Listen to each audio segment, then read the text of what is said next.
मेरा नाम सैयद मोहम्मद मुबिन ताजी, हज़रत बाबा ताजुद्दीन औलिया दरबारी खुद्दाम चैरिटेबल ट्रस्ट का प्रेसिडेंट हूँ।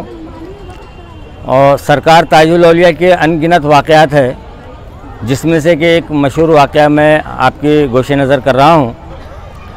एक गिरजी नाम की तवाइफ थी जो बाबा जान को रोज़ाना अपना कलाम सुनाया करती थी। इत्तेफाकन एक रोज़ वो काफ़ी बीमार हुई और इतनी शदीद बीमार हुई कि उसका इंतकाल हो चुका था।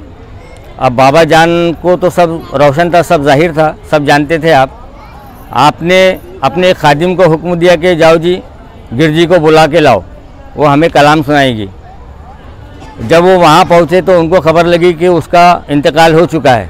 तो वो खादिम आकर सरकार ताजुल औलिया से कहने लगे, बाबा वो गिरजी बाबा का तो इंतकाल हो चुका है।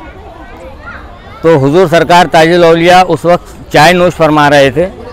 तो आपने फरमाया, हो जी बाबू बोले ये चाय लेके जाओ और गिरजी को पिलाओ और उसे कहो कि बाबा ने आपको हुक्म दिया कि आप आकर कलाम सुनाएं।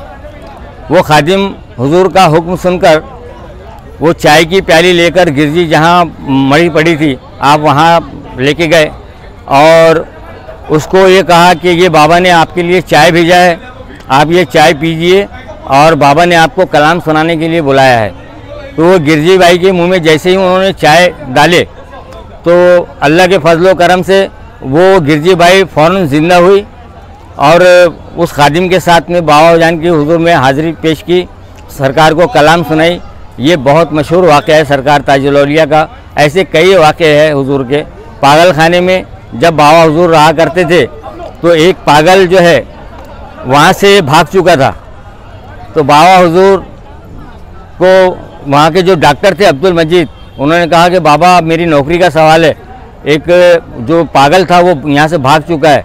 तो बाबा ने फरमाया कि हो जी डॉक्टर आप फिक्र नको करते, हम उसको पकड़ के लेकर आते। बाबा हुजूर गए और उसको 1-2 घंटे के अंदर में उस पागल को उन्होंने लाके डॉक्टर मजीद के पास में छोड़ दिया और कहा लो जी ये आपका मुजरिम आ गया।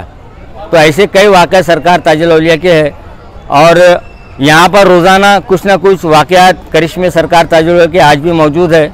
और ये जो मखलूक इतनी अल्लाह ताला की जो सरकार ताजुल औलिया में ज़ियारत के लिए आती है और अपने अपने जो उनकी जो दिलों में मुरादें होती है वो सरकार ताजुल औलिया में पेश करते हैं और बाबा हुजूर अल्लाह के फजलो करम से उनकी मुरादें पूरी करते हैं। ये भी कोई करामत से कम नहीं है।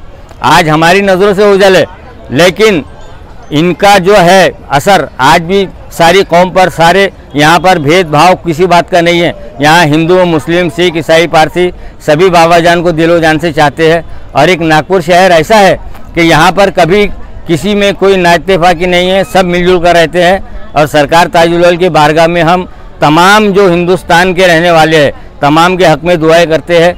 और यहाँ पर एक भाईचारगी का बहुत अच्छा माहौल नागपुर में है। और हम सरकार से दुआ करते हैं कि जिस तरीके से आपके दरबार में ये जो माहौल है, हिंदू, मुस्लिम, सिख, ईसाई, पारसी एक सब मिलकर रहते हैं, इसी तरीके से सारे हिंदुस्तान में एक मोहब्बत कायम हो जाए और तमाम लोग आपस में भाई बनकर रहे। यही सरकार से इल्तिजा करते हैं। अस्सलाम वालेकुम व रहमतुल्लाहि व बरकातहू।